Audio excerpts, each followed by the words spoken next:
I started brewing beer right after my wife and I got married in 1990. It was our first house. We would brew in the kitchen. You needed a big pot. And then once kids came, we have three kids. We stopped brewing.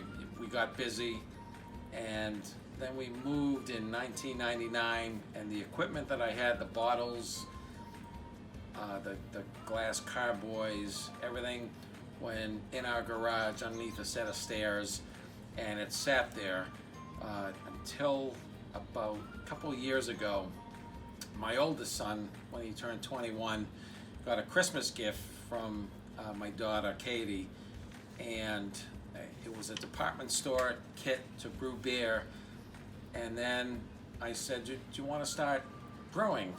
Because I have all the equipment. So we started doing that in our garage now, so we don't smell up the kitchen anymore. We had space, and so that's how we got back into it. These that put together a package kit, and you need a big pot, and you start boiling with a couple gallons. It's called wort, W-U-R-T, and there's different steps. At first, when the water is simmering, you put in the grains in a big strainer, and that gives it some flavor. So that's 15 minutes, and then you pull that and you bring it up to boil, and you put in the malt. It's usually a can or two of a liquid thick malt, and you put that in, and then you're usually boiling for an hour, and at that point, during the boil, you're putting in different hops, and hops gives it flavor. So you might put in 1 hops for the full hour, and then a different hops for the last 15 minutes, and then a different hops for the last 5 minutes.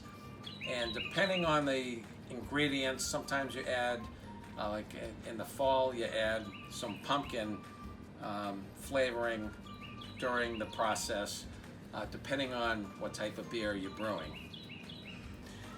When we started brewing, the kits come with bottle caps, and then you have to add the bottle cap onto the top of each bottle. And then to make it easier, we move to it's a Grolsch bottle, so you don't have the cap. You put the beer in and you seal it.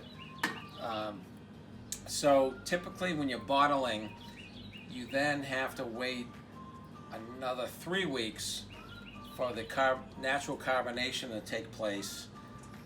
And the difference between that and the keg system, when you keg it and add CO2, then it carbonates a lot faster, and instead of 3 weeks, you could be ready to serve the beer within a couple days.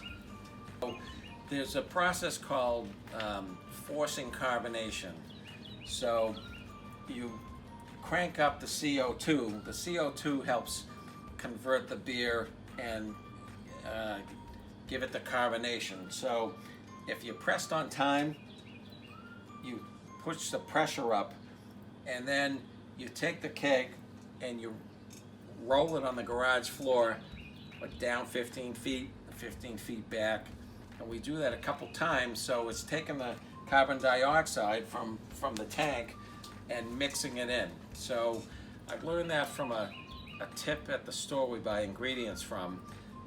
The gentleman said he was having people over, and that night, after forced carbonation, he was able to serve the beer.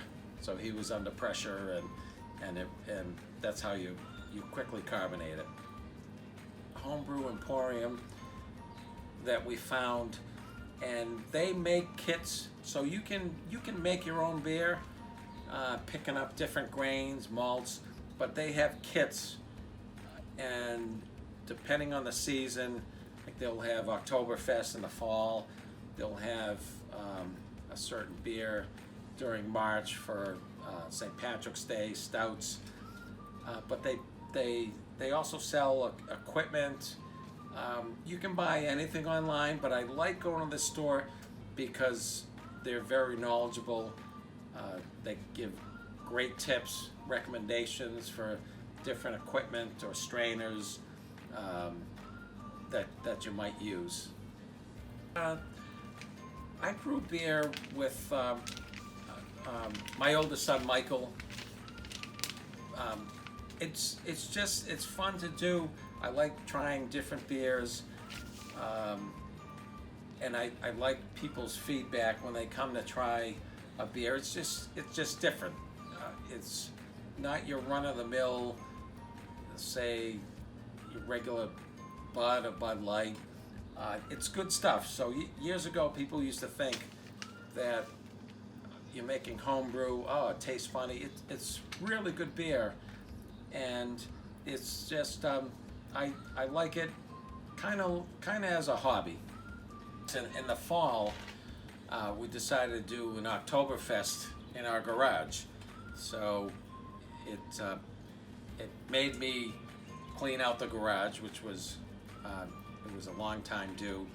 So we ended up having 2 beers on tap here, and then we had a third one which we put in a little barrel of ice and had a separate CO2 system where people could pour their beer. So we had 3 beers going. It was pretty neat.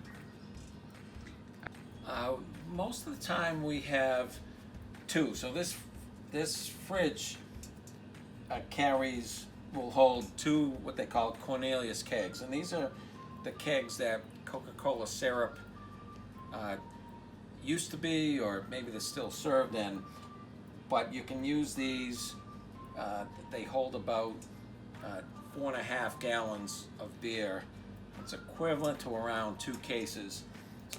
We have brewed, I don't know, 19 beers in the past couple years. We cut out the label and we tape it onto our cabinets. But there's one called Whale Arrow.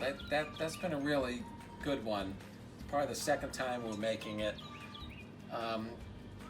We don't do a lot of repeat. We like to try different things. But the beers in the fall for Oktoberfest, there was a pumpkin ale. It was really good. In fact, that night,